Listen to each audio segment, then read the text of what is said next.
बाबा नारायण दास राजकीय कला महाविद्यालय के एमए उत्तरार्ध के सभी छात्र और छात्राओं का आज की कक्षा में बहुत बहुत स्वागत और अभिनंदन है। प्रिय विद्यार्थियों, हम पढ़ रहे हैं स्कंदगुप्त नाटक जयशंकर प्रसाद जी का रचित है। इस नाटक के विषय में मैं आज आपकी अंतिम कक्षा लूँगी, उसके बाद हम दूसरी पुस्तक प्रारंभ करेंगे। बहरहाल तो हम बात कर रहे थे स्कंदगुप्त की जो तात्विक विवेचना है उसकी तरफ मैं आपका थोड़ा ध्यान आकृष्ट करना चाहती हूँ कि स्कंदगुप्त नाटक जो है वो रचना शिल्प की दृष्टि से प्रसाद जी का सर्वश्रेष्ठ नाटक माना जाता है। और इस सर्वोत्तम नाटक की खूबी ये है कि इसमें भारतीय और पाश्चात्य दोनों शैलियों का एक समन्वित स्वरूप देखा जा सकता है। और यहाँ हम देख सकते हैं कि पाश्चात्य नाटकों का संघर्ष भी है, तो भारतीय रस निष्पत्ति की जो बात करते हैं वो भी यहाँ पर सुलभ रूप से प्राप्त होती है। अब प्रस्तुत नाटक की जो तात्विक समीक्षा हम करेंगे तो हम उसमें देखेंगे कि इनकी कथावस्तु किस तरह की है। तो कथावस्तु जो है वो ऐतिहासिक है, आप सबको बखूबी पता है, और उस ऐतिहासिक कथावस्तु को प्रसाद जी ने प्रासंगिक अर्थों में गूंथ करके किस तरह से एक सुंदर रचना हमारे सामने प्रस्तुत की है।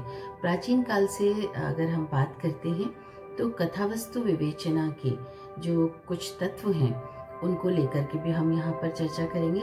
इसके अलावा अभिनेता जो है वो एक सातवें तत्व के रूप में इसकी समीक्षा में हम शामिल करेंगे। तो हम बात करते हैं कथावस्तु या कथानक की। अब ये जो नाटक है स्कंदगुप्त, वो एक ऐसा तत्व है कथानक इसका स्कंदगुप्त का, जो कि संपूर्ण नाटक का जो भव्य प्रासाद है वो इस पर टिका हुआ होता है। तो अगर कथावस्तु या कथानक नहीं होता तो नाटक लिखना ही संभव नहीं होता है। और इसीलिए हम देखते हैं कि नाटक के सभी तत्व में सर्वश्रेष्ठ तत्व के रूप में कथानक को माना जाता है। अब कथावस्तु की घटना में प्रवाह, गति, जिज्ञासा, रोचकता, ये जो तमाम गुण हैं वो इतने ज़्यादा ज़रूरी हैं कि इनके बिना नाटक का निर्माण संभव नहीं होता। और पाश्चात्य विकास की दृष्टि से जब विद्वान इसकी 5 अवस्थाओं की बात करते हैं कि जैसे प्रारंभिक अवस्था है, संघर्ष का विकास है, चरम सीमा है, संघर्ष का रास है, और उपसंहार या निगति जिसे कहा जाता है। तो भारतीय विद्वान इन्हीं चीज़ों को कहते हैं प्रारंभ, प्रयत्न, प्राप्त्याशा, नियताप्ति और फलागम। कुछ शाब्दिक विभेद है, लेकिन कुल मिला के वो तमाम चीज़ें जो वो पाश्चात्य विद्वान अवश्यंभावी मानते हैं इसके लिए, वही चीज़ें भारतीय विद्वानों ने भी मानी हैं। अब अगर इस नाटक की बात करें तो इसमें 5 अंकों में ये कार्यावस्थाओं का ज्ञान हमें हो जाता है। प्रथम अंक के सभी प्रमुख पात्रों का परिचय, उसकी मौलिकताओं का निदर्शन हमें दिखाई देता है, और इसके अलावा पात्रों की मनोवृत्तियों का चित्रण, उसकी मूल समस्या की बात यहाँ पर उन्होंने उठाई है। इसके अलावा आर्यावर्त के सम्मान की बात प्रसाद जी ने बार बार उठाई है। तो यहाँ साध्य या फल का भी हमें संकेत मिल जाता है। इसके अलावा गृह कलह की शांति, राष्ट्र की गौरव रक्षा, ये सब इसके साध्य के रूप में देखे जा सकते हैं। अब प्रसाद जी ने बहुत कहना चाहिए कि समझदारी के साथ में प्रथम अंक में इसके जो विषय है उसकी विषमताओं का परिचय भी दे दिया है हमें, जहाँ पर वो गुप्त साम्राज्य की गंभीर स्थिति की, सम्राट की विलासिता की, गृह कलह की, या इनके प्रेम की बात स्कंदगुप्त और जो नायिका है उसकी। इसके अलावा और जो चीज़ें हैं, प्रासंगिक कथाएं हैं, उनका भी उन्होंने यहाँ समावेश और संकेत कर दिया है। इसी तरह दूसरे अंक में प्रयत्न नामक जो कार्यावस्था है उसे भी हम बखूबी इसमें उसका अस्तित्व प्राप्त कर लेते हैं, जिसमें गृह कलह और हूण आक्रमणों को दूर करने का प्रयास है।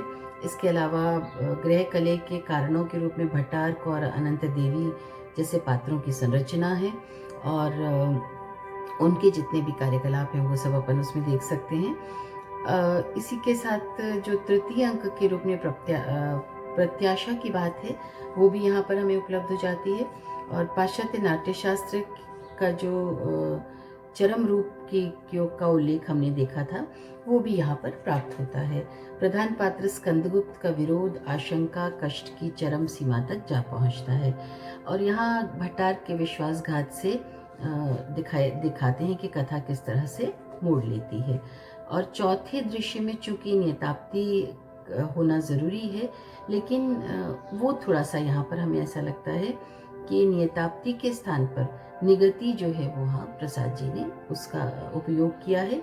स्कंद जो है वो अकेला रह जाता है और ऐसे में सामाजिक शक्ति का विघटन ऐसा संकेत मिलता है हमें। और विरोधियों की फूट है, अनंत देवी का विरोध है और शर्वनाग का विजया पर प्रभाव है, माता की फटकार से भटकार का जो कहना चाहिए आत्मचेतना जागृत होना है। ये तमाम चीज़ें जो हैं नियताप्ति की सूचक दिखाई देती हैं। 5वें अंक में हम देखते हैं कि समष्टि प्रभाव की अत्यंत सुंदर स्थापना प्रसाद जी ने की है। ये दृश्य बहुत ही सुंदर बन पड़ता है और जहाँ किंगल को बंदी बनाकर वो फिर से आर्यावर्त में ना आने का उससे वचन लेते हैं और फिर पुरगुप्त की को जो है रक्त का टीका लगा करके उसका राज्याभिषेक कर देते हैं। तो ऐसे गृह कलह भी समाप्त हो जाता है। इस प्रकार हम कह सकते हैं कि नाटक की जो कथा वस्तु है वो बहुत ही सटीक और सुंदर रूप से गुंथी हुई है, जिसमें कार्यावस्थाओं के साथ साथ अर्थ प्रकृतियाँ और नाट्य संधियों का भी एक सुंदर समन्वित स्वरूप हमें दिखाई देता है। और चूंकि नाटक के पात्र जो हैं वो नाटक की कथा को आगे ले जाते हैं, तो इसलिए नाटक के पात्रों की भी हम थोड़ी सी चर्चा कर लेते हैं कि नाटककार जो अपने मंतव्य को पात्रों के माध्यम से, उनके संवादों के माध्यम से आगे पहुंचाता है। तो ऐसे में पात्रों का चरित्र चित्रण जो है, और न सिर्फ चरित्र चित्रण बल्कि उनके हृदयगत जो मानसिक अवस्थाएं हैं, अनुभूतियां हैं, उनको भी दर्शाते हुए जीवन की विविध दशाओं और लोक दशाओं को भी चित्रण करते हुए, उसका संवाहन करते हुए पात्र जो है वो नजर आता है। चरित्र के पूर्ण विकास में हम देख सकते हैं कि चरित्र चित्रण की जो सफलता है वो प्रसाद जी के नाटकों की विशेषता है और इसीलिए इनके चरित्रों का विकास जो है वो पाठकों पर और दर्शकों पर अपेक्षित प्रभाव पूर्णतः डालने में सक्षम है। स्कंदगुप्त नाटक में चरित्र चित्रण बखूबी किया गया है, जिसमें 3 तरह के पात्र हम देख सकते हैं: शुद्ध मानव, असत मूर्ति और आदर्श रूप। अब प्रसाद जी चूँकि भारतीय संस्कृति के कहना चाहिए कि प्रतिष्ठापक भी हैं और उसके चित्रण करने वाले कलाकार भी हैं, तो उनके जो दुष्ट पात्र हैं वो दुष्टता के मार्ग पर चलते चलते उनका हृदय परिवर्तन दिखाया जाता है। ऐसे पात्रों में जैसे मैंने चर्चा की भट्टार्क और अनंत देवी वगैरह रहे और फिर उनके चरित्र का विकास इस तरह से दिखाया है उन्होंने। इसके अलावा हम बात करें कि सद और असत का संघर्ष भी इनके पात्रों में दिखाई देता है। स्कंदगुप्त, देवसेना, पर्णदत्त और बंधुवर्मा देव पात्रों के उदाहरण हैं, लेकिन वो आदर्श होकर भी मानव के मध्य इसी भूमि के लगते हैं, क्योंकि उनमें अंतर्द्वंद्व और इस तरह की चीज़ें दिखा करके उन्हें विश्वसनीय बना दिया गया है और इसलिए उनका देवत्व जो है वो स्वाभाविक नजर आता है। इसी तरह से द्वंद्व चलता रहता है और विश्वसनीय पात्र के रूप में वो अंततः स्वाभाविक और सजीव दिखाई देते हैं, जो नाटककार की सफलता के लिए हम प्रमाण मान सकते हैं। अब बात करते हैं संवाद की। नाटक के आधार संवाद या कथोपकथन होते हैं और उसमें सजीवता और समरसता का समावेश होना चाहिए, जो प्रसाद के संवादों की खूबी है, और संक्षिप्त होने चाहिए। लेकिन यहाँ थोड़ा सा प्रसाद जी के जो संवाद हैं वो थोड़े लंबे बन पड़े हैं और ऐसे में संवाद चूँकि सरल, सुबोध, संक्षिप्त और नपे तुले स्वाभाविक होनी चाहिए, लेकिन प्रसाद के नाटकों में थोड़ा सा ये कमी मानते हैं कि उनके संवाद जो हैं थोड़ा विस्तृत होते हैं और परिस्थितियों के सूचक और मत की पुष्टि करने वाले तो हैं, लेकिन कहीं कहीं लंबे स्वगत कथन जो हैं वो ऐसा लगता है कि थोड़ा सा रस निष्पत्ति में बाधा डालते हैं। संक्षेप में हम कह सकते हैं कि प्रसाद के नाटक जो हैं कहीं कहीं एक आध अपवाद को छोड़ दें तो संक्षिप्त और सरल हैं और रोचक हैं और प्रभावशाली हैं और लोगों के हृदय तक पहुंचने वाले हैं। देश काल और वातावरण की बात करना चाहूँगी। देश काल और वातावरण के अंतर्गत स्थान, समय ही नहीं बल्कि तमाम रीति रिवाज, रहन सहन के तरीके, वेशभूषा, शिष्टाचार, आचार व्यवहार, चिंतन, वार्तालाप की शैली, भाषा और प्राकृतिक पृष्ठभूमि, तमाम चीज़ें आती हैं जो कथा को स्वाभाविक वातावरण की तरह से उसको प्रस्तुत करती हैं। तो स्वाभाविकता के लिए पाश्चात्य विद्वान संकलन त्रय की बात भी करते हैं। इससे नाटक में प्रभाव उत्पादकता भी आ जाती है और प्रसाद जी के प्रस्तुत नाटक में की हम बात करते हैं तो अन्य नाटकों की तरह ही उनकी परिस्थितियाँ, चाहे राजनीतिक हो, चाहे सामाजिक हो, चाहे धार्मिक हो, चाहे सांस्कृतिक हो, तमाम परिस्थितियों का सुंदर संकेत और चित्रण हमें इस नाटक में दिखाई देता है। और इसीलिए उन्होंने उन राजनीतिक, सामाजिक, आर्थिक सभी परिस्थितियों का प्रभाव पात्रों पर दिखाया है, और जिससे कि पात्रों में षड्यंत्र, उनकी गतिविधियों में जो उतार चढ़ाव है, या उनका जो कहना चाहिए कि परिवेश के चित्रण में बहुत सारी चीज़ें हमें सामने नज़र आती हैं। और स्त्री की स्थिति का भी उन्होंने पूरा चित्रण किया है। धार्मिक परिस्थितियों पर भी प्रकाश डाला है, सांस्कृतिक और साहित्यिक परिस्थितियों पर भी प्रकाश जो प्रकारांतर से डालने की कोशिश है। इसके साथ ही अस्त्रों के नाम, पात्रों के नाम, वेशभूषा आदि से तत्कालीन ऐतिहासिक वातावरण को चित्रित करने का प्रयास किया गया है। अब भाषा शैली की बात करें तो नाटक की भाषा ऐसी होनी चाहिए जो साहित्यिक और शिष्टजन की भाषा होकर भी बहुत क्लिष्ट नहीं हो, तो पात्रानुरूप और भाषानुसारी नहीं होनी चाहिए।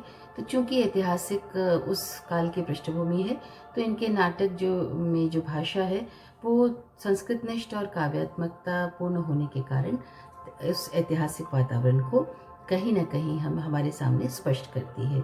इसी तरह से उद्देश्य की हम चर्चा करते हैं कि इनके नाटक जो हैं एक विशेष उद्देश्य को लेकर के चलते हैं, जो भारतीय संस्कृति की गौरव गरिमा का आख्यान करते हैं और राष्ट्रीयता की भावना का प्रचार प्रसार, अपने कर्तव्य के पालन के लिए लोगों को उद्बोधित करना, संकुचित भावनाओं का परित्याग करना और त्याग और बलिदान के द्वारा कल्याण के रास्ते पर चलने की जो प्रेरणा है वो इनकी नाटकों का उद्देश्य रहता है। और इसलिए नाटककार प्रसाद जो हैं आज भी इतिहास में स्वर्णाक्षरों में दर्ज हैं। अंतिम जो बिंदु है अभिनेता का, प्रसाद के अधिकांश नाटक अभिनेता की दृष्टि से यूं तो दोषपूर्ण कहे जाते हैं। वो लंबे कथोपकथनों की योजना, लंबी स्वगत भाषण उनके, संवाद उनके कसौटी पर खरे नहीं उतरते हैं। ऐसे दृश्यों की संयोजना भी है जिन्हें रंगमंच पर दिखाना थोड़ा मुश्किल हो जाता है, बल्कि थोड़ा क्या बहुत मुश्किल हो जाता है। दृश्यों का विभाजन भी थोड़ा दोषपूर्ण नज़र आता है, लेकिन इन सब के बावजूद प्रसाद के नाटक जो हैं मंचित होने पर सफल भी माने गए हैं। और ऐसा माना जाता है कि उनकी जो नाटकों की जो दृश्य रचना है उसको थोड़ा संक्षिप्त करके, उसमें कुछ परिवर्तन करके और संवादों में कुछ कटौती करके इस नाटक को रंगमंच के, आज के विकसित रंगमंच की दृष्टि से कहा जा सकता है कि इसका अभिनय भी सफल हो सकता है। इस प्रकार इस विवेचन से हम ये मानते हैं कि प्रसाद के नाटक जो हैं वो इन तत्वों की परिपूर्ति करते हैं और एक सफल नाटकों के रूप में हम देख सकते हैं। आज की कक्षा बस इतनी है। नमस्कार।